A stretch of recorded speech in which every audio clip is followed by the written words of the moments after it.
There is a moment in the life of every chosen man where the phone stops ringing, the invitations stop coming, the friends who promised to be there suddenly vanish like mist, and the resources you relied on dry up without warning. You look around and you realize you are standing in the ruins of what used to be your comfort zone, and in that terrifying silence, the enemy whispers to you, "It's over. You failed. God has abandoned you." But I need you to listen to me very closely right now, because what I am about to say will shift your entire perspective on this season. You have not been buried. You have been planted. When a man has no one but God, he is not in danger. He is in position. See, we love to talk about faith when the bank account is full and the family is happy. But you do not meet the real God on the mountaintop. You meet him in the valley. You do not discover who he truly is until he is absolutely all you have left. As long as you have a backup plan, you will never tap into the full power of heaven.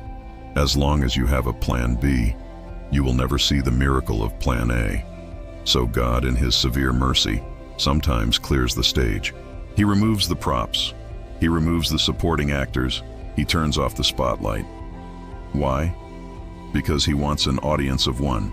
Today, I am going to walk you through 5 spiritual stages of what happens when God isolates a man. If you are in this season right now, do not run from it. This is where boys become men and men become warriors. Here's what God is doing in the silence. This first stage is the hardest to accept, but it is the most necessary. Stage 1, the breaking of the crutches. When you have no one but God, it is because God is breaking your addiction to human support. The Bible is very clear in Jeremiah 17:5. Cursed is the one who trusts in man, who draws strength from mere flesh. That sounds harsh, doesn't it? But God knows that as long as you have a human crutch to lean on, you will never learn to stand on the rock of ages. So, he allows the friend to betray you. He allows the mentor to disappoint you. He allows the support system to crumble. He isn't doing it to be cruel. He is doing it to save you from a collapse later on. If you build your life on people, you will fall when they fall. But if God strips everyone away, he is forcing you to shift your weight onto the only foundation that cannot shake. He is teaching you a lesson that every great man of God had to learn. People are resources, but God is the source. Resources run out. The source never runs dry. When the crutches are kicked away, don't be angry at the people who left. They were just instruments in God's hand to teach you how to stand. This next realization will change how you pray. Stage 2, the end of performance. When you have no one but God, you finally stop performing. When we are surrounded by people, we are constantly tempted to wear a mask. We want to look strong. We want to look successful. We want to look holy. We spend half our energy managing our reputation. But when you are alone in the wilderness, there is no one left to impress. Look at David. Before he was king, he was hiding in the cave of Adullam. He had no crown, no palace, and no army. He couldn't impress anyone.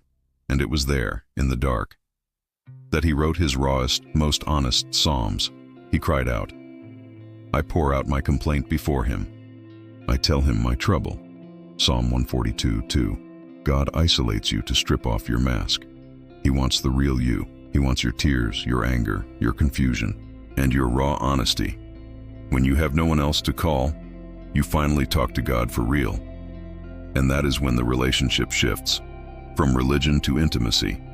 You stop praying pretty prayers, and you start praying power prayers. If you are ready to be real with God, type "I surrender my mask" in the comments. This third stage is where your enemies get confused. Stage 3, the training ground of silence. When you have no one but God, you enter the most elite training ground in the universe. The world calls it loneliness. Heaven calls it the secret place. Every major figure in the Bible had to pass through this season. Moses had 40 years in the desert. Elijah sat alone by a dried-up brook. Paul spent years in the Arabian desert. before his ministry exploded. Even Jesus withdrew to lonely places. Why? Because revelation is received in the dark. God talks the loudest when the world gets the quietest, when there are no other voices distracting you, no opinions, no social media, no gossip. Your spiritual hearing becomes sharp. You start to get downloads from heaven. You start to see the blueprint for your future. You start to understand your assignment. The enemy thought he was isolating you to destroy you, but God was isolating you to download the strategy that will defeat the enemy. So do not despise the silence. The silence is not empty. It is pregnant with purpose. This fourth stage is what separates the chosen from the called. Stage 4, the revelation of the provider. When you have no one but God, you learn the most dangerous truth of all. God really is enough. It is one thing to sing Jehovah Jireh, the Lord provides, in church. It is another thing to know Him as provider. When the rent is due and the bank account is zero, God often brings you to the end of your resources so that He can introduce you to His nature. When the Israelites were in the wilderness, they had no supermarkets. They had no farms. If God didn't show up, they died. That was it.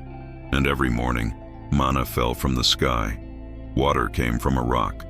Their shoes did not wear out for 40 years. God is trying to get a truth into your spirit that you cannot learn in comfort. He does not need your help to bless you. He doesn't need your job to sustain you. He doesn't need your connections to promote you. When you have nothing, and He still sustains you, you become fearless. You realize that as long as you have God, you can never truly be bankrupt. This final stage is the reason for it all. Stage 5, the birth of an unshakable kingdom. When you come out of this season, and you will come out, you will be dangerous. A man who has lost everything and found God is a man who cannot be threatened. You can't threaten him with poverty. He knows God provides. You can't threaten him with rejection. He is already approved by God. You can't threaten him with loneliness. He knows the presence of the Holy Spirit. When Shadrach, Meshach, and Abednego went into the fire, they were bound. But when they got into the fire, the only thing that burned were the ropes that tied them. God let them go into the fire alone, so they could find out that there was a fourth man in the fire with them. That is what this season is for. It is to show you that you are never, ever alone. So if you are standing in the ruins of your life right now, lift your head. Most people call this rock bottom, but heaven calls it a foundation. God has cleared the site. He has removed the unstable structures. He has removed the fake friends. He has removed the idols. He has you exactly where He wants you, cornered by grace. He is not finished with you. He is just getting started. He is rebuilding you, not with wood and hay that burns up, but with gold, silver, and precious stones. When you walk out of this wilderness, you won't just have a testimony. You will have authority. You will look the devil in the face and say, I lost it all, and I'm still here because God kept me. What you need to do right now. If this message found you in your solitary place today, I need you to make a move of faith. Subscribe to this channel. We are a tribe of warriors who understand the wilderness.